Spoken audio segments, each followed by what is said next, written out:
आता पाहणार आहोत महत्त्वाच्या बातम्या।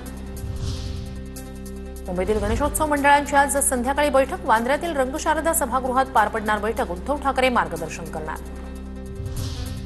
खालिद का शिवाजी सिनेमाला होणारा विरोध वाढला। शिवप्रेमी संघटना मुख्यमंत्र्यांची भेट घेणार।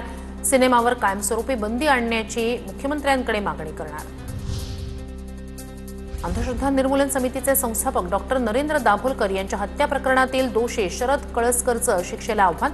आपल्या विरोधात पुरावे नसल्याचा दावा करत उच्च न्यायालयात जामिनाची मागणी।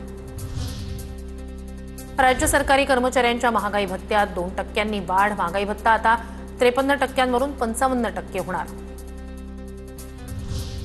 बँक खात्यात किमान जमा रक्कम ठरवण्याचा बँकांना स्वातंत्र्य। रिझर्व्ह बँकेचे गव्हर्नर संजय मल्होत्रा यांचं प्रतिपादन। लष्कराच्या न्यायिक विभागात महिलांच्या संख्येवरील मर्यादा रद्द। सर्वोच्च न्यायालयाचा महत्त्वपूर्ण निकाल। न्यायमूर्ती दीपंकर दत्ता आणि न्यायमूर्ती मनमोहन यांच्या खंडपीठाचा निकाल। एअर इंडियाची दिल्ली ते वॉशिंग्टन विमानसेवा 1 सप्टेंबरपासून बंद होणार। एअर इंडियानं घेतला मोठा निर्णय। फ्लाईट्स अपग्रेडेशन आणि हवाई निर्बंधांमुळे ऑपरेशनल अडचणी येत असल्यानं एअर इंडियाचा निर्णय।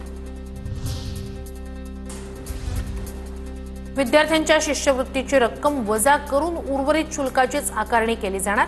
राज्याच्या उच्च आणि तंत्रशिक्षण विभागाचा मोठा निर्णय।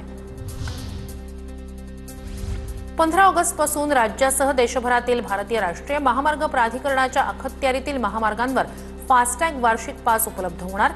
3000 रुपयात 200 फेऱ्या पथकर न भरता प्रवास करता येणार।